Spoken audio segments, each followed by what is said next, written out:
저희가 너무나 잘 아는 설국열차입니다. 최근에는 넷플릭스에서 드라마로도 나오고 있습니다.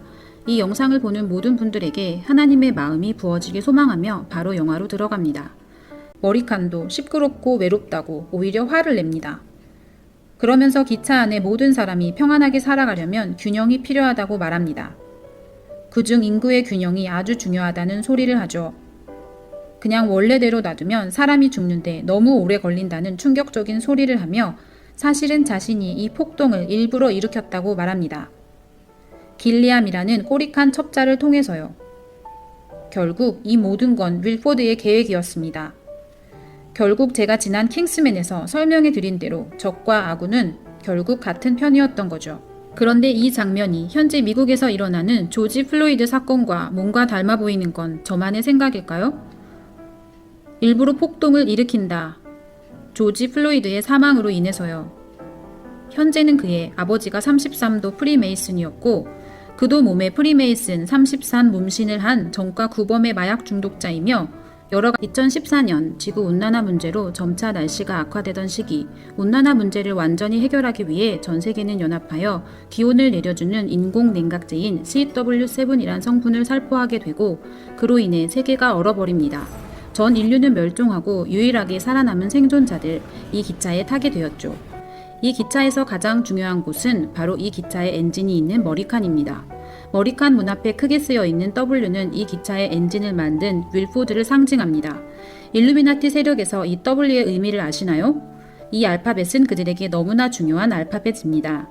W는 우선 그들이 섬기는 두 뿔을 가진 바포메트를 상징합니다. 성경에서 말하는 염소이며 바로 사탄 자체입니다. 지금 그림에서 볼 수 있듯이 사탄교를 상징하는 역오망성이나 바포메트의 그림 머리에 있는 두 뿔이 바로 사탄을 상징합니다. 이 뿔이 아주 중요하죠. 수많은 세계 지도자들이나 연예인들이 하는 손가락 사이는 사실은 이 사단을 의미하는지 아는 사람은 많지 않습니다. 이것은 염소의 두 뿔, 곧 사단 자체를 상징합니다. 이 로고가 또 뭘 상징하냐면 바로 프리메이슨입니다. 일루미나티가 사탄을 숭배하는 단체의 최고 톱 계층을 이야기한다면 프리메이슨은 그 밑에서 그 일들을 실행시키는 계급을 이야기합니다. 저 위에 저번 시간 설명해드린 사탄교 마크가 보이시죠? 그리고 W의 다른 뜻은 사람의 숫자인 666을 상징합니다. 저렇게 연예인들이 손으로 하고 있는 게 세계의 6을 의미하죠. 알파벳 순서대로 A부터 숫자를 진열하면 W는 23이 됩니다. 앞에 숫자인 2에서 뒷 숫자인 3을 나누면 이렇게 나옵니다. 계산 6은 인간의 숫자로 13과 함께 사탄이 가장 좋아하는 숫자입니다. 그리고 마지막으로 W의 의미는 프리메이슨 최고 계급인 33도입니다. 33은 프리메이슨의 최고 계급입니다. 사실은 더 있지만 보통 그렇게들 알고 있습니다. 그리고 그 계급이 되면 저런 증명을 줍니다. 저 무늬의 의미는 우리가 앞서서 보았듯 그들이 섬기는 바포메트 사탄을 의미합니다. 이제 진짜 일루미나티 사탄을 숭배하는 단체의 진짜 일원이 되었음을 알리는 증명입니다. 설국열차는 개봉 당시부터 일루미나티 영화라고 많이 알려졌었죠.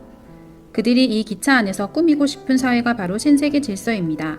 모든 것이 계급화되어 있고 꼬리칸은 머리칸의 명령을 받아야 하며 중산층은 거의 없습니다. 그들이 가장 원하는 것이 자기들에게 반역을 꾀할 수 있는 중산층들을 없애는 것입니다. 아주 소수의 인원이 세상을 다스린다. 여기선 기차가 되겠네요. 그래서 영화로 돌아가 보면 이렇게 꼬리칸에 있는 사람들은 매일마다 점호를 받으며 완전한 통제를 받습니다. 하지만 여기에 커티스를 비롯해 반기를 든 소수의 사람들이 있죠. 그들은 앞쪽 칸에서 오는 어떠한 비밀 메시지를 받으며 그 메시지의 도움으로 반란을 꾀합니다. 그리고 결국은 반란을 실행하고 성공합니다. 그런데 여기서 아주 재밌는 장면이 등장합니다. 여기 중간에 물고기 보이시죠? 혹시 물고기가 무엇을 상징하는지 아시나요? 물고기는 기독교인을 상징합니다. 장면부터 기차의 모든 사람이 갇힌 장면을 굳이 아크, 성경에서 말하는 방주라고 이야기를 했습니다. 왜 그렇게 이야기했을까요? 그리고 신기하게도 주인공 남궁민수, 송강호의 딸 이름이 요나입니다. 요나는 성경에서 나오는 선지자 중 하나인데 하나님의 말씀에 불순종해서 물고기 속에 갇히게 되죠. 결국 그는 뉘우치고 하나님의 사명을 감당합니다. 그런데 이 장면에서 어떠한 설명도 없이 물고기를 아주 잔인하게 죽입니다. 교에 닥칠 엄청난 핍박과 박해를 상징한다고 보여지네요. 결국 큰 전투 후 커티스와 그 일행은 엄청난 희생을 치르고 전진합니다. 기차 안에는 인간에게 필요한 모든 것이 준비되어 있습니다. 또한 중간중간 엄청난 위기를 맞이하지만 겨우 위기를 모면하여 모든 열차를 통과하고 드디어 윌포드 문 앞에 도착하죠. 그리고는 우리 주인공 남궁 민수는 총에 맞고 커티스는 드디어 윌포드와의 1대1 면담을 할 수 있게 됩니다. 드디어 이 시간만을 기다려온 커티스이지만 윌포드는 침착하게 그를 맞이합니다. 그냥 원래대로 놔두면 사람이 죽는데 너무 오래 걸린다는 충격적인 소리를 하며 사실은 자신이 이 폭동을 일부러 일으켰다고 말합니다. 길리암이라는 꼬릭한 첩자를 통해서요. 결국 이 모든 건 윌포드의 계획이었습니다. 결국 제가 지난 킹스맨에서 설명해 드린 대로 적과 아군은 결국 같은 편이었던 거죠. 그런데 이 장면이 현재 미국에서 일어나는 조지 플로이드 사건과 뭔가 닮아 보이는 건 저만의 생각일까요? 일부러 폭동을 일으킨다. 조지 플로이드의 사망으로 인해서요. 현재는 그의 아버지가 33도 프리메이슨이었고 그도 몸에 프리메이슨 33 몸신을 한 정가 구범의 마약 중독자이며 모두 다 우연이라고 넘어갈 수 있는 상황이지만 저는 이 모든 게 짜여진 각본으로 여겨집니다. 그리고 참 안타까운 게 현재 우리나라의 상황과 이 사건이 연결되어 있습니다. 차별금지법을 통과시키기 위해 2007년부터 꾸준히 시도를 했었지만 목사님들과 교계의 반발로 무산되었습니다. 우리나라에서 차별금지법이 상정되는 것은 일루미나티 세력들에게도 아주 중요한 과제입니다. 그들이 우리나라에서 특별한 계획을 가지고 있기 때문입니다. 올해는 조지 플로이드의 사건의 여파로 이 법이 쉽게 통과되어질 것으로 보여집니다. 그렇게 되면 더 이상 목사님들조차 교회 안에서 예수님만 유일한 구원이다 하는 말을 하지 못하게 됩니다. 동성애가 죄라는 말도 포함해서 말이죠. 지난 시간 설명해 드린 대로 종교 통합까지 이어지면 기독교의 핵심인 예수님을 통해서만 구원에 이른다는 신앙과는 세계 통합과 세계 평화를 위협하는 것으로 받아들여지게 됩니다. 시대를 분별하고 많은 하나님의 자녀들이 깨어나길 간절히 소망해 봅니다. 결국 74%의 꼬리간의 사람들은 죽임을 당합니다. 남궁 민수는 기차 밖으로 나가려는 문을 폭파하려 하고 요나는 커티스가 가지고 있는 성냥을 가지러 왔다가 영화 초반에 잡혀갔던 어린아이들을 발견하게 됩니다. 하지만 아이들은 주인공 일행을 못 알아봅니다. 결국 커티스는 자신의 팔을 희생하여 엔진을 멈추게 됩니다. 그런데 이 장면에서 아주 인상적인 장면이 나옵니다. 태극기가 나옵니다. 그런데 역태극기예요. 거울에 비친 듯. 실제 영화에선 이 장면이 아주 짧게 지나갑니다. 왜 기차의 가장 중요한 엔진 부분에 이 태극기가 있을까요? 아주 놀랍습니다. 아주 혹시나 든 생각이 이 열차가 사실은 한국을 의미하는 건 아닐까?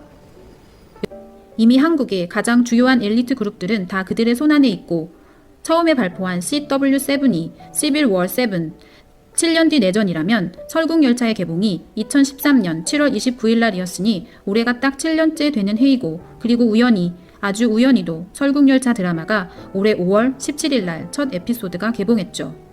그리고 많은 분들이 잘 모르시지만 김정은도 프리메이슨입니다. 이건 프리메이슨들의 맹세와 같은 사인이죠. 나는 프리메이슨을 위해 일하고 프리메이슨을 믿으며 프리메이슨의 일부다 라는 뜻입니다. 우리는 그 부분을 꼭 기억하고 깨닫고 있어야 합니다. 서로 싸우는 척 하지만 사실은 같은 편이다. 항상 메이슨들이 쓰는 전략이죠. 이제 리뷰를 마무리하겠습니다. 결국 남궁 민수의 의도대로 기차는 폭파되고 요나와 어린아이만 살아남습니다. 그런 요나만 살아남았을까요? 악하고 음란한 세대가 표적을 구하나 선지자 요나의 표적 밖에는 보일 표적이 없느니라. 그 두 가지 표적이란 것이 첫 번째는 예수님이 죽으신 후 요나와 동일하게 3일 동안을 땅속에 있을 것이란 것이고요. 두 번째는 심판의 때에 이스라엘의 적국이었던 니느웨 사람들이 요나의 메시지를 듣고 회개하였음을 설명합니다. 현재의 상황은 우리들을 향한 하나님의 마지막 나팔 소리입니다. 우리가 요나처럼 회개하고 하나님과 세상 사이의 중보자로 세워지길 간절히 소망해 봅니다. 이제는 우리가 그 나팔을 불어야 할 때입니다. 너무나 악한 세력들의 지배를 받는 국가. 어쩌다 우리나라가 이런 지경까지 왔을까요? 올해는 참 특별한 일이 많습니다. 남은 한 해에 폭풍이 예상되는 가운데 지금은 우리가 우리 민족을 위해 애통하며 울어야 할 때입니다. 제발 이제 깨어서 하나님의 부르심 가운데에 요나처럼 사용되어지길 간절히 기도합니다. 사단이 아무리 막을지라도 주님은 반드시 오셔서 승리하십니다.